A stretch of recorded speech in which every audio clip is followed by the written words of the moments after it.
Jesus.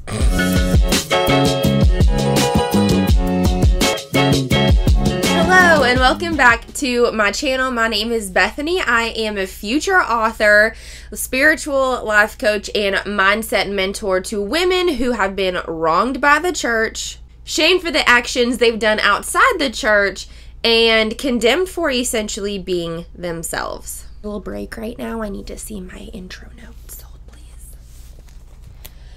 Good God, that's long. I help women release the shame they have been taught from the church, and especially by their strict Christian upbringing, to live a life of freedom where you can live out the desires of your heart, have complete purpose within your passion, believe in more aspects of this universe than what you've been taught, with zero judgment, and to not feel trapped or confined by the four walls of the church or by the opinions of the people sitting inside the church, while still being a Christian, or as I like to call it, an unconventional Christian.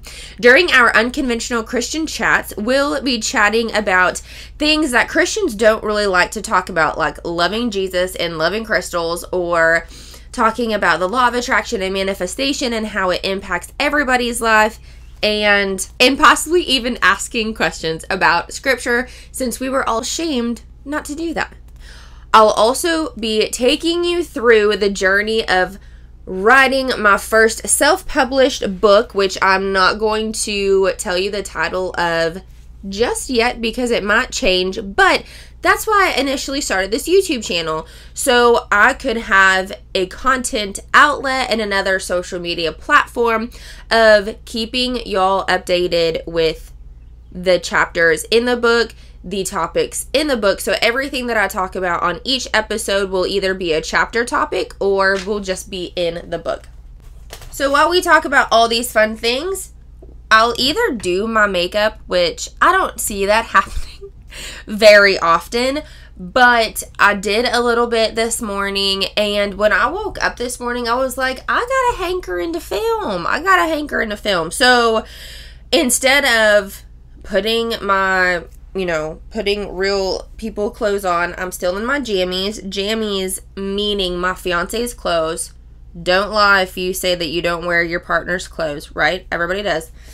And I just put a little thing on my face, and then obviously, I don't even think my bun is going to make it into the film, but that's totally fine. So while we talk about our unconventional Christian chats and speak about topics that other Christians don't like to talk about, we'll be sipping our favorite drink, which this is by far my favorite mug to date. It says bonus mom, and I'm a bonus mom, and I'm so excited. So I have my coffee in there, and then I have my water. So whatever suits your fancy of what you want to drink, pull up a seat, start drinking, and we're going to talk about some fun things. So number one fun thing, my intro video had a cute pink vibe to it, but my fiance looked at it and he said, no, safety hazard, fire hazard, you need to take it down. So I did. So now we're to boring lighting, which I'm going to figure out later on. I'm not too whatever about it, but just so you know, I was super excited about the pink, but he said, fire, whatever. So today's topic. I have notes, by the way. If you didn't notice already, my intro is effing long, and before I memorize it, which is almost memorized, but before I memorize it, I'm just going to look at it. No shame, right? No shame. So today's topic. Today's topic is toxic positivity. And not just toxic positivity in the church. So if this sounds interesting to you at all, then keep watching. But if you think this is a load of BS, then you don't have to watch it. Really, you really don't have to. But I would highly encourage you to keep an open mind and to be a bit curious on this topic. Before any type of filming, before one-on-one coaching, before getting in front of any type of audience, I first clear my energy and my mind of any distractions that I've had throughout the day, throughout the week, whatever, so I can give my full attention to you. And I'll also set intentions. I set intentions because what I want to be doing, I want to do out of love and not out of ego. I want to shine a light on the topics that I've been through because I know that more women have been through the same thing. Sometimes it takes a person to intercede in your normal life to say, hey, this shouldn't be normal and this is very detrimental to your spiritual body and your mental body and sometimes even your physical body. So there are moments when somebody might think something is normal, or this is just how it should be, or this is all I'm used to because of family, but the outside perspective, coming from the outside observing, sometimes you do need that person to stop and say, hey, have you thought about it another way? Because what is happening here is very toxic. And I'll give you an example.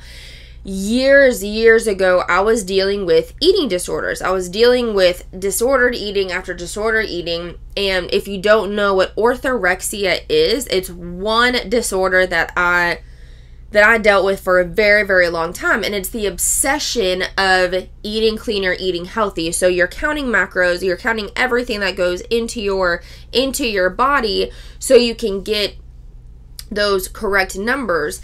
And you have just crippling shame and guilt if you go over those numbers, and or if you eat something out of what you believe should be healthy or healthy. And it's a terrible mental game. And there had been a moment where I dabbled in bulimia. No, I was bulimic. Good God, I was bulimic. And it took me listening to a personal development podcast to listen to a woman explain exactly what I was feeling in that moment and tell me that is not okay. This is not an okay way to live. You are slowly going downhill. And when I resonated with everything that she was saying, you're feeling this way, you're feeling that way, you haven't had your period, that's not good for you, but all those things, my eyes were so open physically and spiritually and mentally to how normal I had made the eating disorders in my life, the norm that I had made the disordered eating. And it lasted for years and years and years. So that's all that I knew, and that's all that I saw. And that was the only coping mechanism that I had to a lot of traumas that were happening and that had happened in my life. And it wasn't until I heard that podcast where I was like, oh boy, this is a thing. This is a thing. And from there, it really helped me get a grip on there was a problem and now it needed to be solved. So that is what I am here to do, to speak on things in the church. And again, the intentions that I set are to shine a light on the experiences that I have had, because I know that I'm not the only person who have had these experiences before. And the intention is not to badmouth, not to cast blame on, not to point fingers at. This is simply for the woman like me who thought this was the and all be all to your relationship with God. And when you got older, you learned that it was so much deeper than that, and you could have gone through life without these traumatic events happening. But I say that with humor, but now I am extremely humbled and extremely, I don't want to say blessed, but I'm glad that I had gone through those things, especially in the church, so I can be here to teach you about those things. Okay, here we go. And let me say, I love church, okay?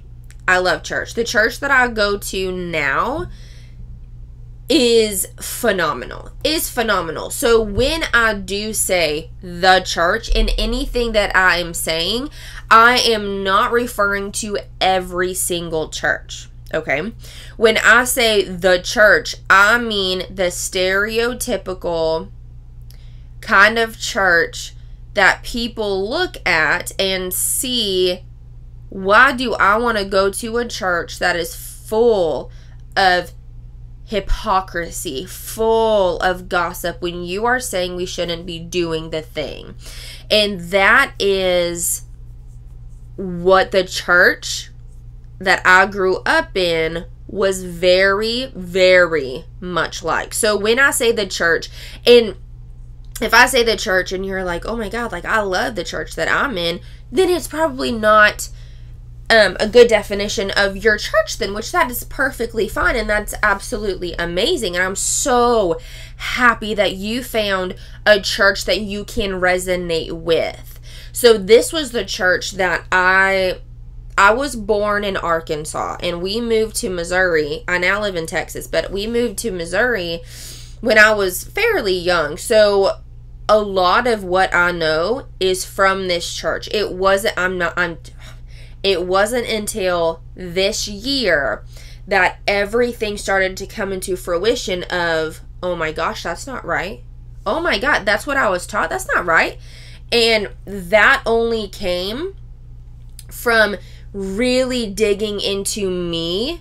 Number one, I hired a life coach, and we dug into those limiting beliefs and those false beliefs that had negatively impacted my life when I was older, and found that the beliefs that I had been living towards and living from were from the church. And I had to dissect those, understand that those are not real beliefs, and to be honest, they're actually not even biblical beliefs. They were just passed down, saying it was normal. And that's what I also believed. So here we are. So before we dive in more to toxic positivity, it's very talked about. It is a topic very well known and talked about in this day and age of well-known entrepreneurs, well-known influencers who don't talk about it's the opposite of the rise and grind, and you have to do all things with positivity and always be positive. It's that kind of mindset, but it is just now in this generation being labeled as toxic positivity. And when I just learned what this definition meant not too long ago.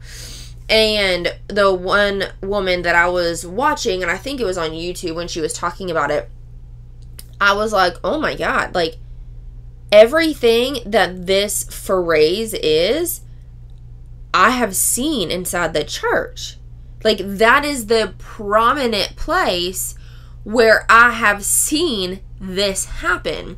Therefore, that became all my journal entries, therefore became a chapter in my book, which I want to explain to you today. Before we dive into toxic positivity and why it's so prominent inside the church, again, we're not casting blame, we're not pointing fingers, we're shining a light. And I don't even want to say exposing, because exposure and we're exposing the blah, it has such a negative mindset towards it, a negative connotation. Let's be honest, I feel like I pronounce that word, connotation, incorrect every single time. I probably am. Carrying on. So it has that negative connotation to it. So I would rather say shine a light than exposing, right? Cool.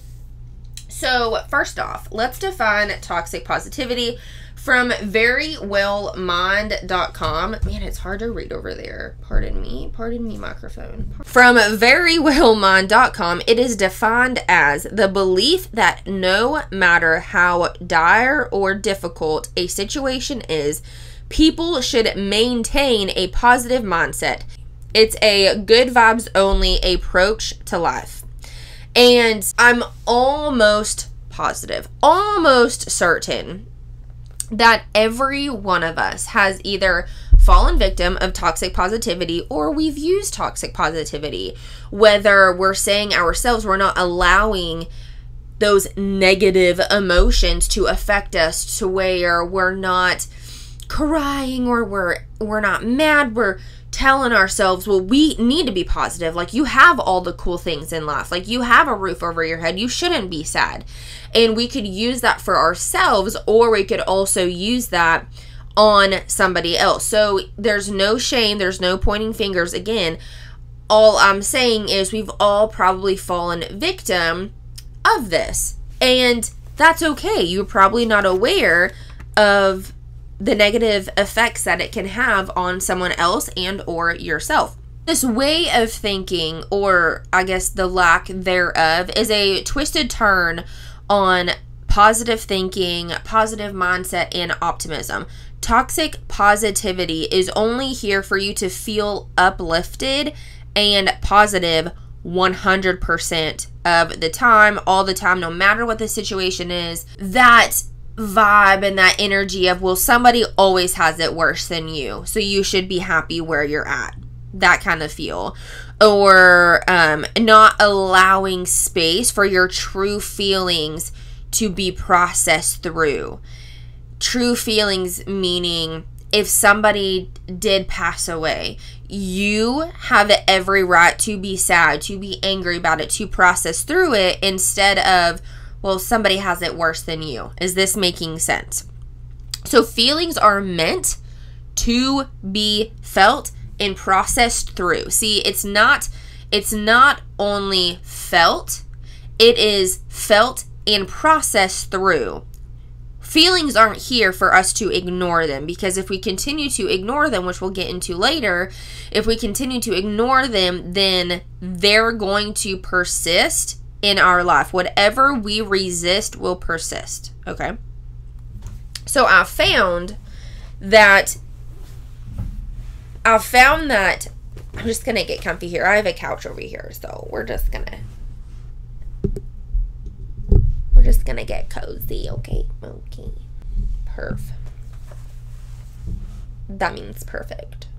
I found that ignoring feelings and emotions have been extremely prominent in the church. From my experience, again, your experience might be completely different, and if you think this all is, completely BS, still try to keep an open mind, and, still I want you to be a bit curious as to what I am saying. But from my experience, people feeling high vibe all the time and joyous all the time, it was said because they were saved. So there were zero other emotions that I saw in the church, okay? And there was a reason that I felt uncomfortable at times around certain people. And at that time in my life, I didn't know what it was, but now I do know. At that time, I would speak to people. I didn't have a lot of friends either. I only had a best friend and maybe two, or I said that super obnoxiously, a best friend. I had a best friend and maybe 2 or 3 other girls in the church that I was close to. But there were few in the church that I might have a conversation with, I might say hi to, and either I would label it as I was uncomfortable or they're just annoying, right? But now I know that uncomfortable feeling, that I don't know if I like them or not kind of feeling, came from the energy and the feeling and the knowing that I had that that person was unauthentic. Whether they were not showing their true emotions and hiding it, or they were hiding something else, or whatever. And again, I'm not pointing fingers at that person, because they probably think that way of living is normal as well. And I can truly pinpoint and say that all I would see around me in that church was happy people. There were happy people everywhere, all the time. But it wasn't a pure happiness. It wasn't a pure happiness. It was I have to be happy because I'm in the house of God kind of happiness, which is a little scary. So again, I had numerous interactions in that church with other people, and I don't know if it was a God-given gift that I have, or something that just came intuitive to me, of feeling the uncomfortableness of somebody else not being authentic. So I was feeling annoyed and like standoffish because of these people not being their true selves. And I was energetically unattractive to that. Unattracted. Was not attracted to that type of energy of being unauthentic. And so that is why I didn't have a ton of friends, or I didn't speak to a lot of people, because I didn't want to speak to somebody who was unauthentic. But at that time, I remember I would label it as me being uncomfortable, or me being annoyed easily, or I just didn't want to speak to them. But I honestly didn't know why. And I understand that, especially for this congregation specifically, it was difficult to be your true self. It was difficult to be who you naturally were, especially in the four walls of the church. So again, I'm not pointing fingers at these people saying that they were wrong. They were wrong because for them it was normal. And for them, they were probably also scared of everybody else in the congregation. So everybody was scared of everybody, of what they were going to think. The question is, were these people the product of the problem, or victims of potentially being shamed for their authenticity as well? And I don't know, I'm not sure which one it is, but regardless of where they stood, their energy was unauthentic. At the end of the day, it was unauthentic. And that is what we are talking about here today. So the big question, when I was journaling all of this, see, my notes are my whole journal. When it came to my mind that toxic positivity was very prominent in the church, I sat down and just wrote everything that I could remember until it was done. So those are my notes for this video.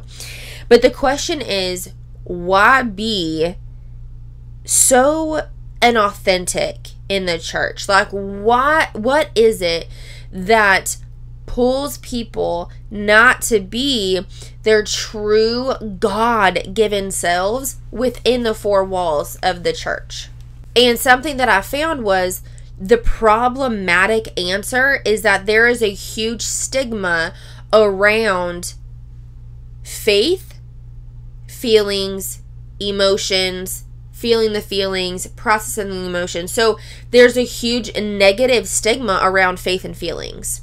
Meaning, if you are feeling sad, if you are feeling mad, if you are feeling confused, if you are feeling a certain type of way, then that must mean that your faith is being shaken. That must mean that you do not trust in the holy God. You do not trust in the plan that he has for you. If you are confused, if you are shameful about something, that must mean something about your relationship with God. That is what I found. And if this resonates with you, put it in the comments below. I'd love to hear it. I'd love to hear your story. I would love to even bring light to your story. So comment below and I'll talk about it. So let me repeat that so that makes sense. There is a negative stigma. There is a stigma between faith and feelings in the church, meaning if you are feeling some type of way, that must mean something about your faith. Got it? And I'll give some examples here that I heard from my mom and that I heard from a few people within the church as well.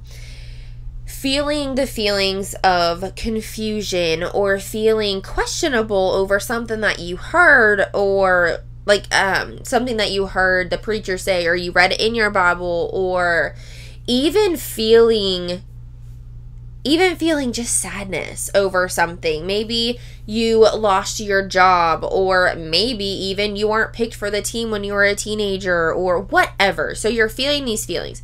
And I can't remember specifically what situation had happened, but I remember so vividly my mom and or other people in the church saying things like, Jesus died for you. Jesus died for you on the cross.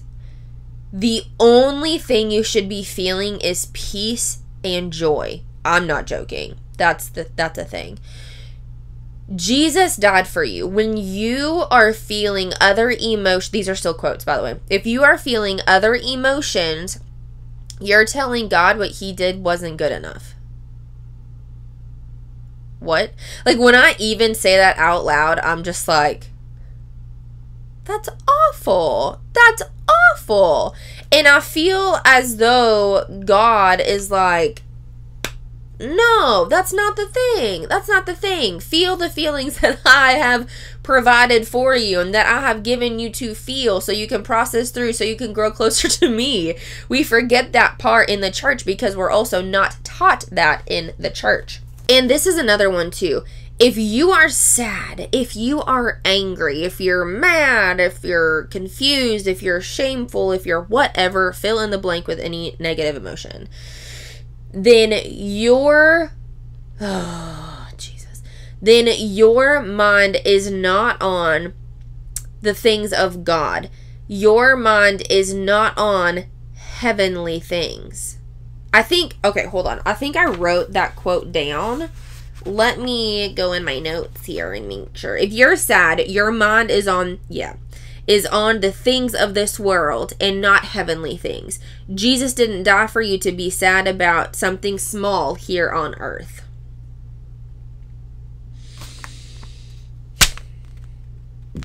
Good God. Good God. And a huge one that I've always heard is you shouldn't question God. Okay, you shouldn't question God. So I feel as though we were taught not to question God like we were taught not to question our parents. Okay, so I was never allowed. If I asked a why after my mom telling me to do something, it was automatically looked at as disrespectful. You don't want to do the thing, so here's a punishment. And to be honest, I'm sure sometimes it was like, why?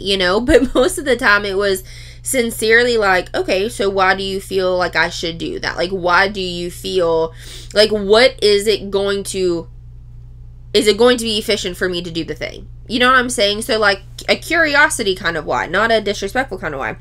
But when it comes to God, I feel as though it is important. It is important to ask God why.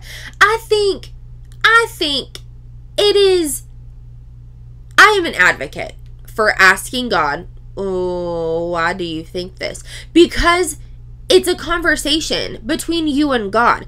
And what I'm not saying, like I explained before, what I'm not saying is questioning to be the disrespectful, questioning to just God, why? You know, like there's a different energy even by me even saying like, oh my God, but why do I have to do that? Why do you want me to give to this homeless person? Ew. You know, versus like, okay, God, why do you feel as though I need to do the thing? Like, why do you want me out of anybody else to do the thing? Why do you want me? You can even feel I can even feel the different energy when I say that. So it's all intention. And what we were taught in the church is to never question, never ask anything, never go further into scripture or dive deeper into, is this real? Is this not? Is this scripture or is it not? Like, even though it's scripture, didn't mean the actual thing that I'm talking about. Is this making sense? So it's all about the intention as to what you're asking, what you're wanting. So I feel as though asking God, but why? Like, why did we do that? Like, why is this happening? Out of curiosity and out of intention and understanding that there's no shame in that. There's no shame in that, and that is completely okay. We also get confused too, because in the church I was taught to pray to God as if you are speaking to a best friend, which I feel as though that's solid advice, right? I think it's phenomenal advice. However, when you become a mature Christian, that advice kind of goes out the window, because when I talk to my best friend, there are moments of confusion. There are moments of anger and sadness and frustration and all of those things.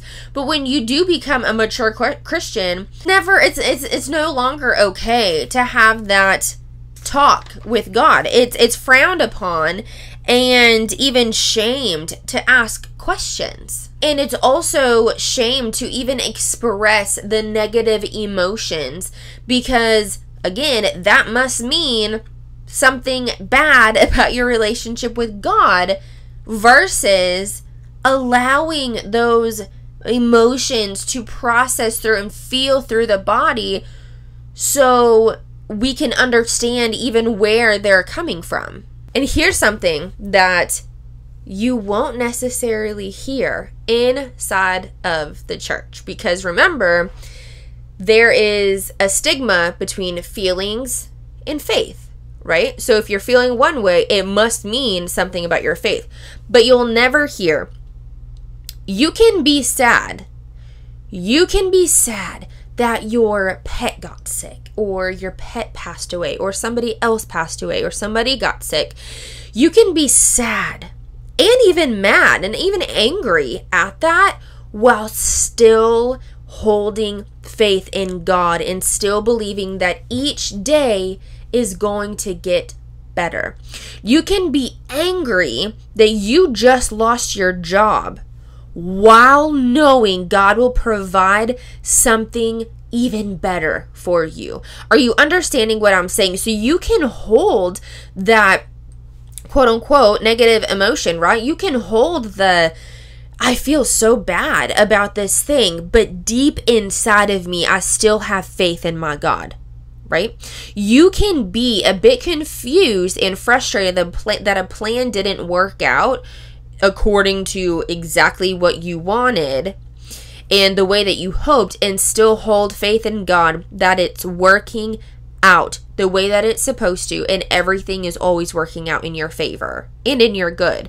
Or even allowing those negative feelings and negative emotions to run free inside of your body, so you can truly feel them and so you can process them with zero guilt and zero shame, and release the feelings.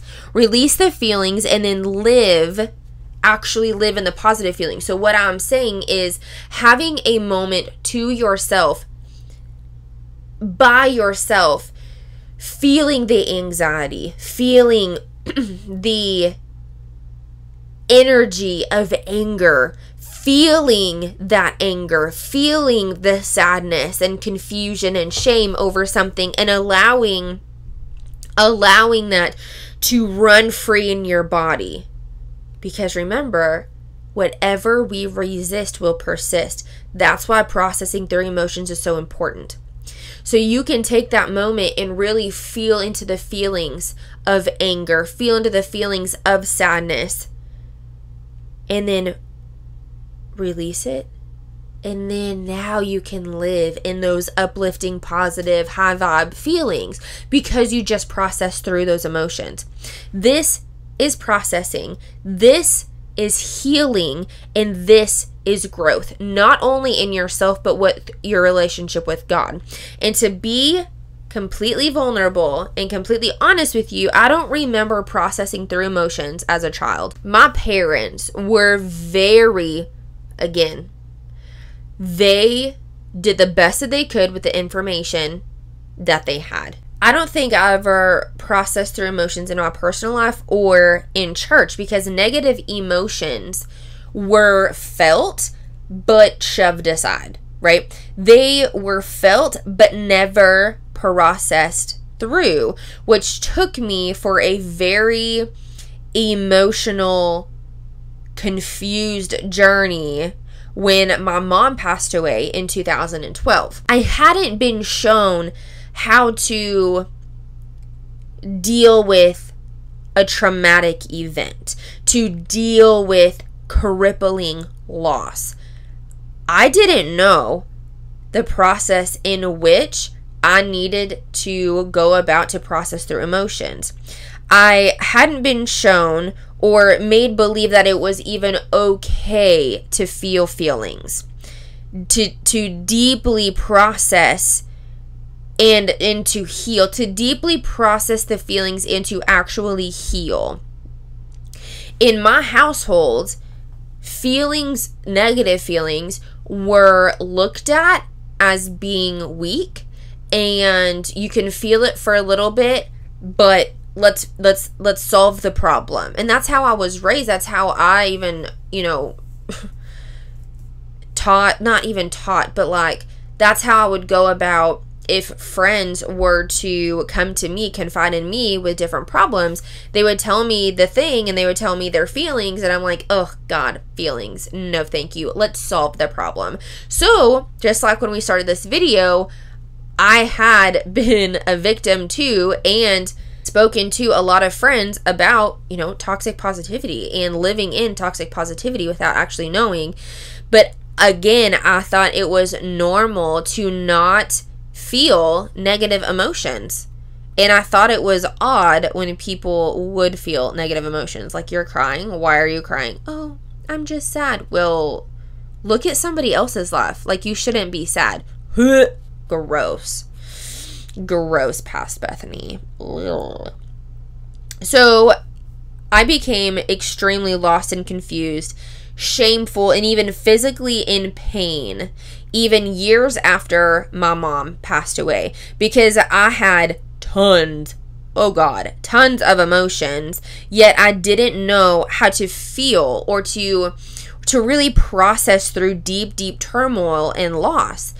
And my body, this is so interesting to me, my body would become physically in pain and sick when my heart would direct me to go to her graveside. That's a real thing. I always thought that pull to go to the cemetery was so silly. But when I would actually go there, I would collapse on my mother's grave, paralyzed by shock and emotion that had been suppressed for so many years. And I'll give you an example of this. I was raised in a very, very small town, and backroading was something that you did. And I remember specifically this one moment. I was at the gym, I was lifting, and for some reason the lifts weren't right. My body felt weird. I felt okay, like lethargic. I wasn't lethargic. I was just like, man, something ain't right. Like, there's something, and it was before I knew about energy or vibrations or anything like that, or being in tune with me. And I was just, I felt something was off. And so I was like, you know what? I'm gonna give my body a rest and I'm gonna stretch. So I started to stretch, and even that, I'm like, what is the deal? And I started to cry, but I wasn't crying at the time, but I was getting teary-eyed, and all that I felt in my spirit was, go see your mom.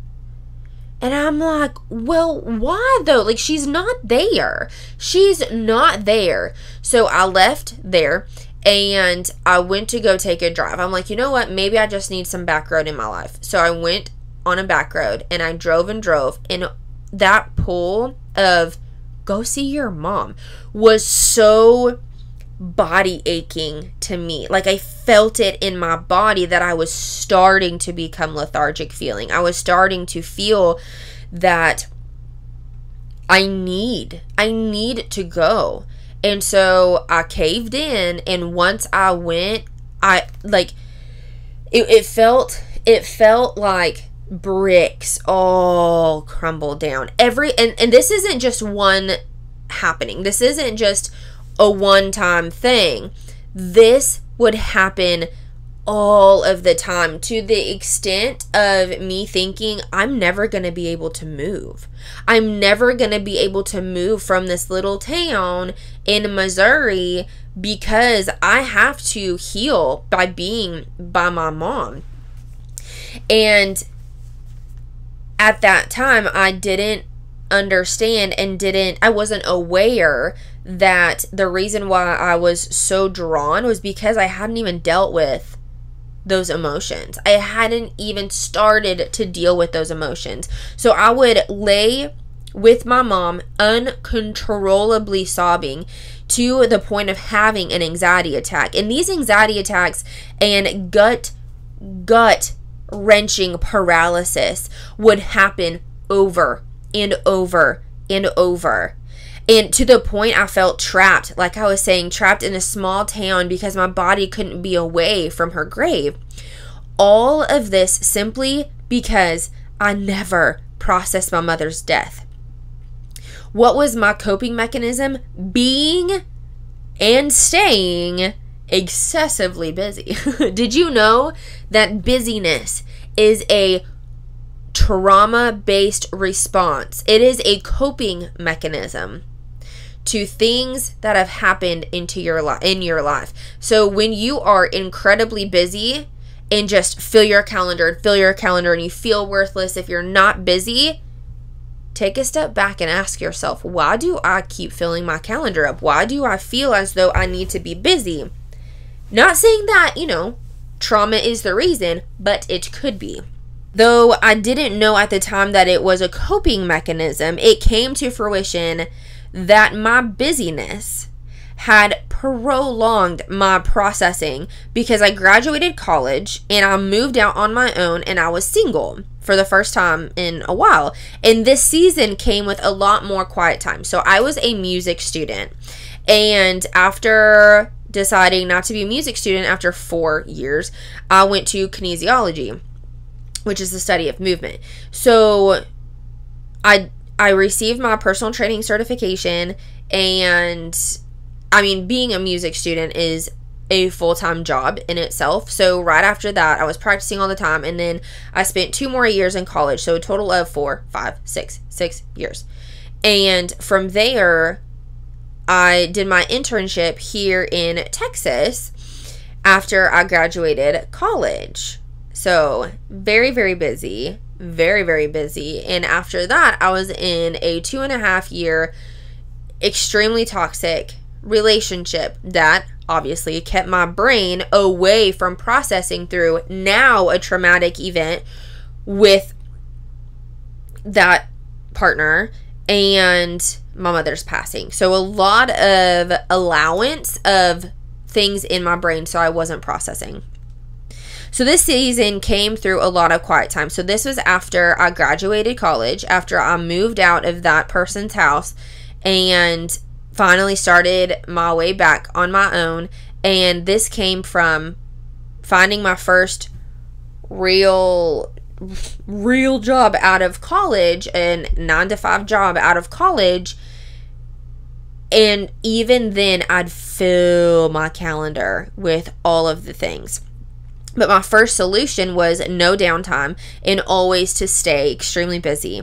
And at this time, I'd started my business, which is what it is now.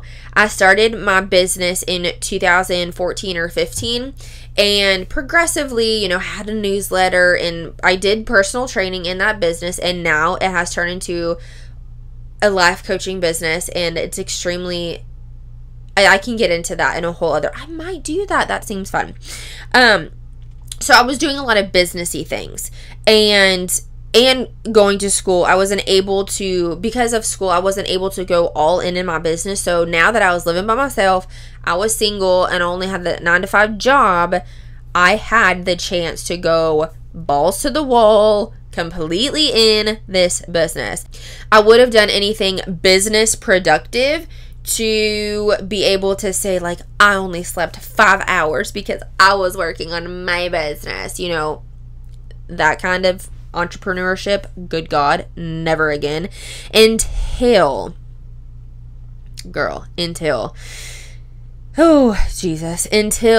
the emotional and sexual trauma that started coming up after saying goodbye to that abusive relationship, and now 2 life-altering traumatic events, the loss of my mother, and finding how to deal with and cope with the things that this man had said, the things sexually, the abusive overall nature of this man, I had not processed through at all because I didn't know how.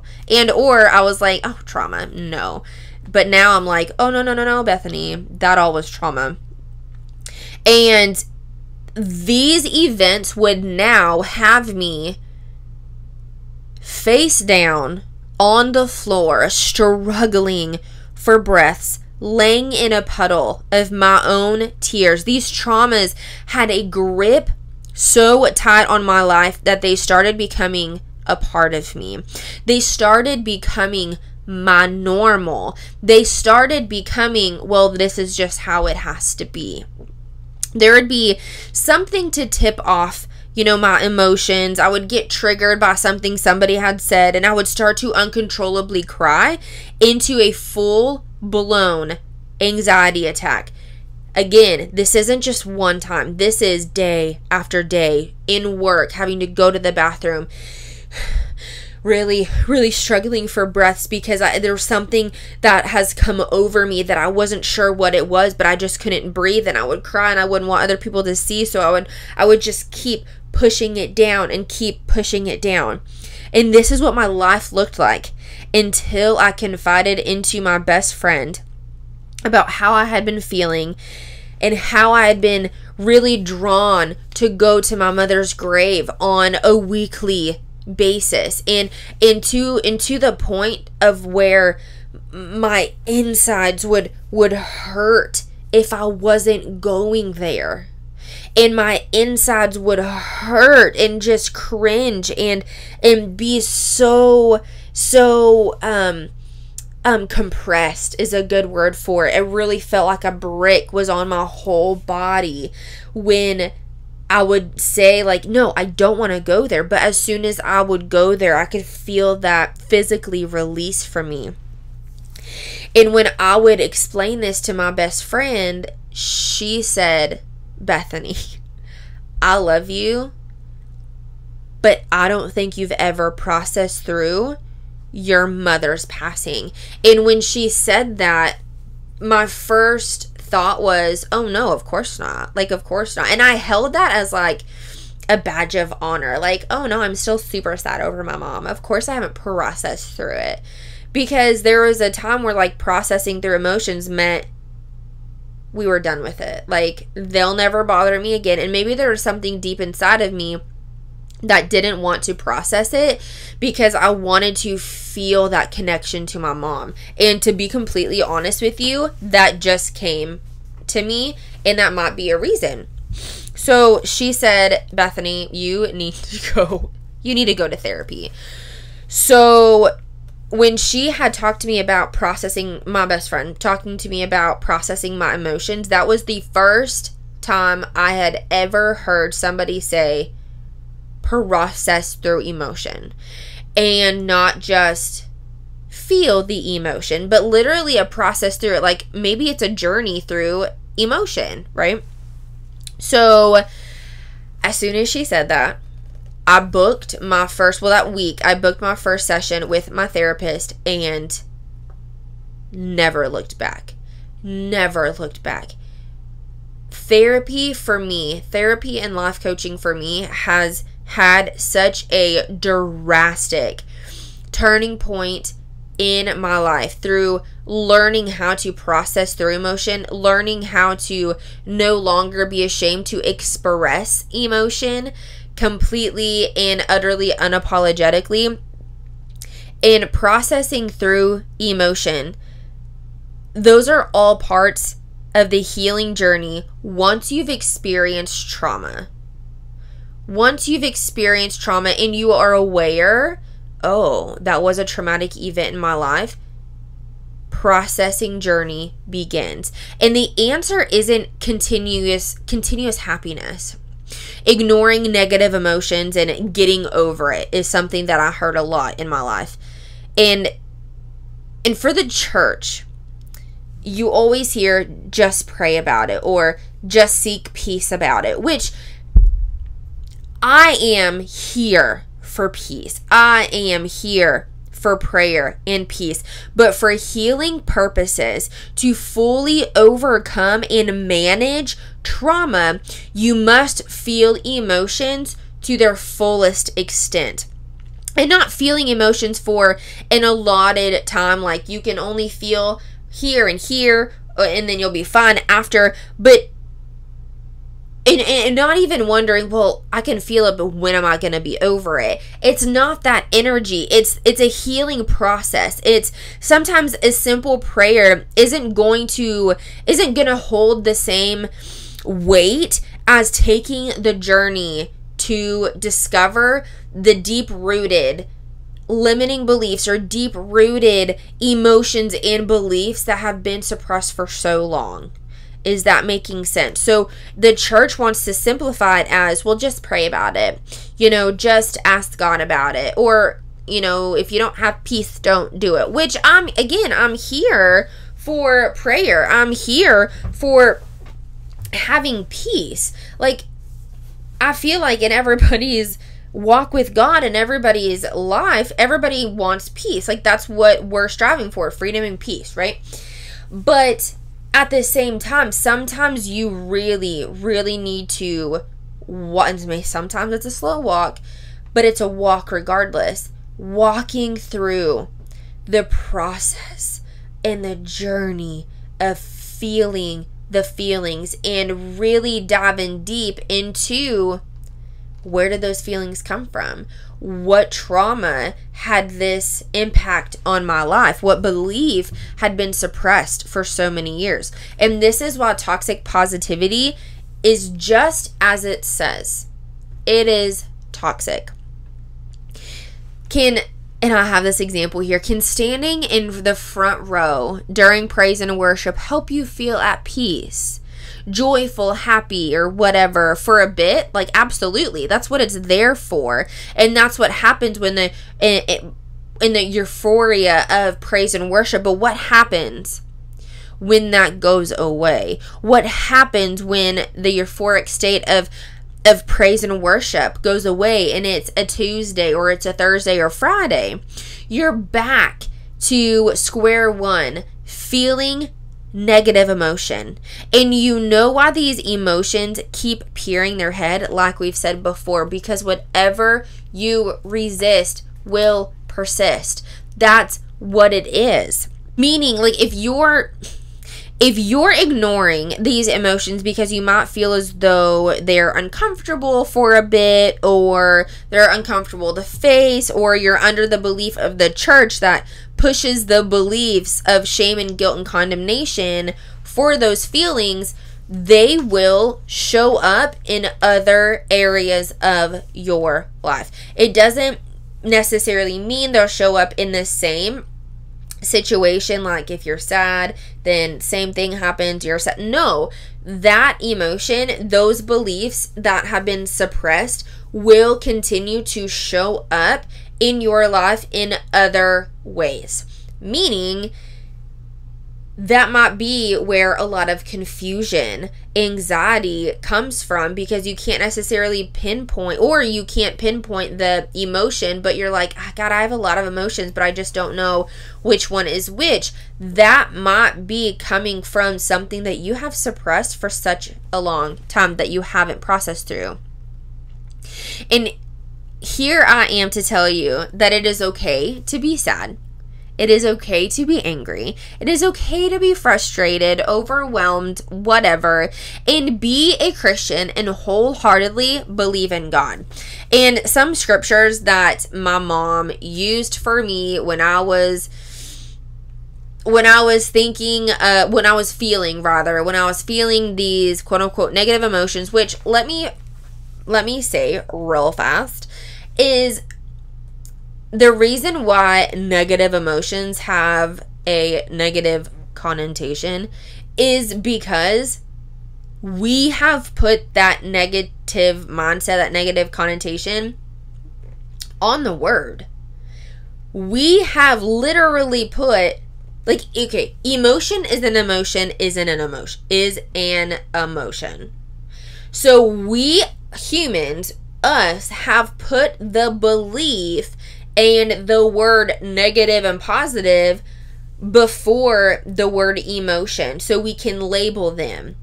Okay, so it has been us to say, well, that's a negative emotion, that's a positive emotion, where an emotion is an emotion regardless. It's neither good nor bad, neither positive nor negative, right? For this video, and for future videos, will probably use negative emotions so you understand what I am talking about. But in reality, humans, what you've been taught, us little guys here on earth, have put the feeling to the emotion. So when people say, oh, you shouldn't feel those negative emotions, they're literally saying you shouldn't feel these emotions, period.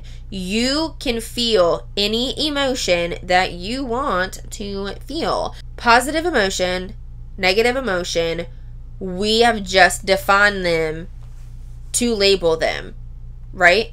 And negative, the word negative already has that negative mindset, negative connotation with it. So that has taken over those emotions as negative and positive, but really they're just emotions. So you can feel whatever the F you want. And so scriptures that come up that my mom would tell me about, or I would hear from other people in the church dealing with the quote unquote negative emotions. One is 2 Corinthians 10:5. We demolish arguments and every pretension that sets itself up against the knowledge of God, and we take captive every thought to make it obedient to Christ. Romans 12:21. Do not be overcome by evil, but overcome evil with good. I was taught that these negative emotions were not godly, and if anything, they were pushing me I just spat everywhere. I apologize. They were pushing me further away from God the more I'd feel and experience these emotions. So these scriptures would be used a lot, proving that we always needed to be joyful and happy because anything else was outside of God, and any other emotion wasn't holy or wasn't of God.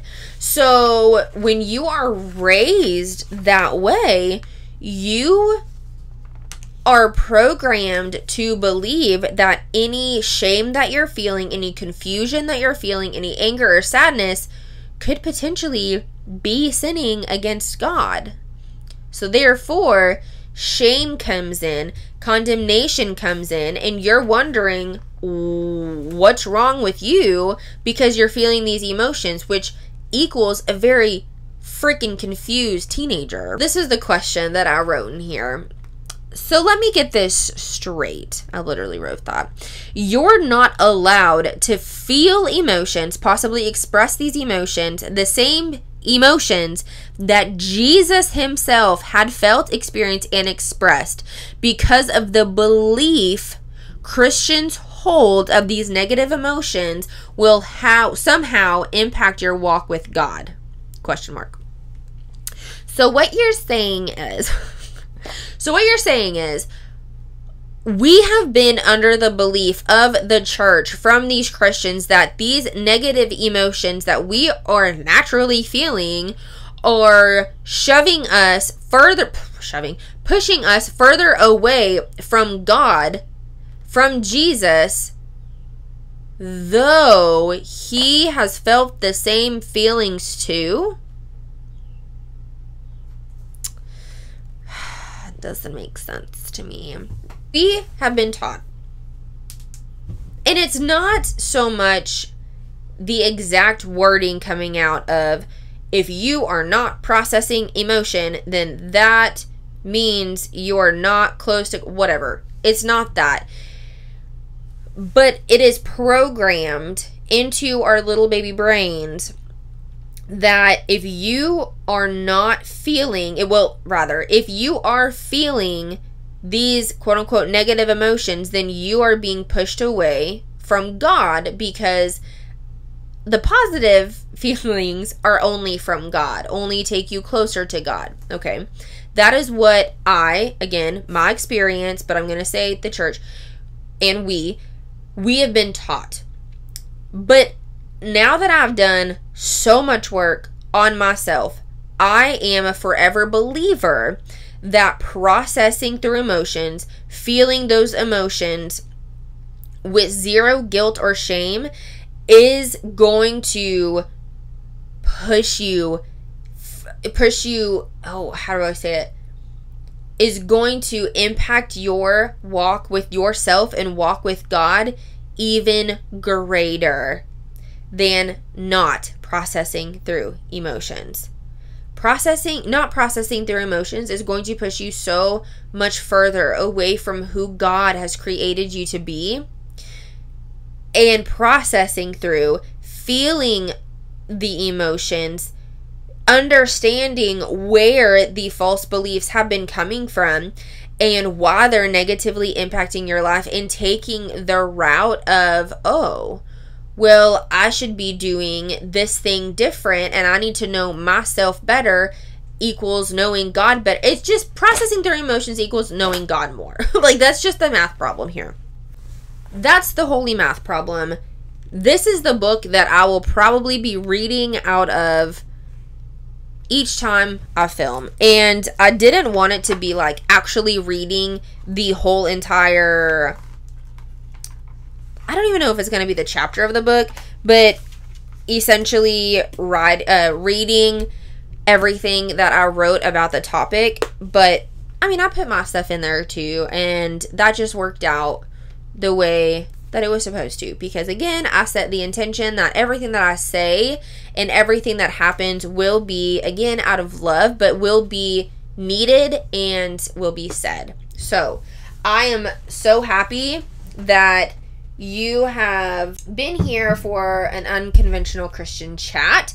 Thank you so much for being here. So don't forget to subscribe and put and like notify. No, I'm saying it wrong. Don't forget to subscribe and push the little bell so you will be notified every time that I upload a video, which should be once every single week.